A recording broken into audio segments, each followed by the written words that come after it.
I didn't know that I was a carer. When a loved one is sick, you just look after them and you don't really think about it. I read a Carers WA pamphlet in the Kalamunda Hospice and only then realised that I was a carer too.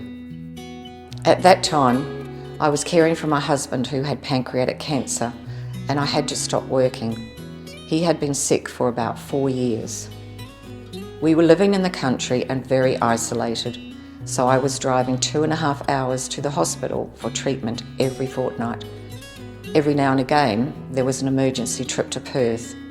It was getting very difficult, so we decided to relocate back to Perth.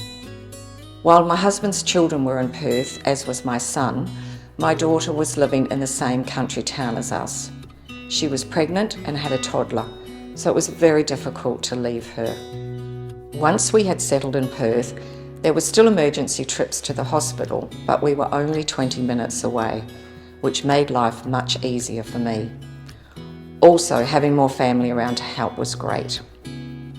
I was fortunate to have had a volunteer from Silver Chain who came once a week for 3 hours, and she would stay with my husband so I could go shopping or have lunch with a friend. I also began to see a counsellor through Carers WA, and I walked my dogs every morning. It was a good way to get me out of the house. Eventually, my husband became too ill for me to care for him at home, and he went into a nursing home.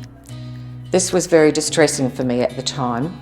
However, I quickly realised it had taken a huge weight off me, and I used to visit him most days. After my husband passed away, I realised I am a carer for my daughter too. She has had ongoing mental issues since the age of 16. She is now 43. I joined the Lived Experience Advisory Group, as carers and consumers are vital to the hospital for information and ideas from the other side of the fence. I hope I will be able to help changes be made, changes that will benefit patients and the hospital.